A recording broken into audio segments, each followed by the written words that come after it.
Update जे सिलसिले खे अॻिते वधाईंदे ख़बर शामिल कयूं पिया हिंगोरजा खां।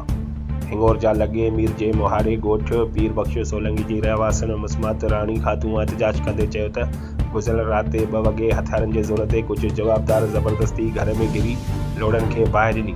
जवाबदार शौकत अली, इम्तियाज़, जिनसार, इक़बाल, ख़ादिम, पठान, अमजद सभई ज़ात जा सोलंकी आहिनि जेकी मोतमार धमकियुनि सां गॾु हिरासमेंट पिया कनि।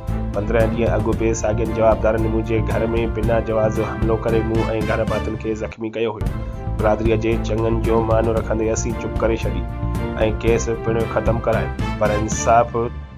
पर इंसाफ़ त जेको मिलियो सभु कूड़ा ॾटा ॾेई असांखे केस लिखारायो जंहिं त हाणे फिरी विया आहिनि ऐं हर आए ॾींहुं मूंखे ऐं मुंहिंजे घर भातियुनि ऐं अज़ीज़नि खे हथियारनि जे ज़ोर ते हिरासमेंट करे धमकाइनि था।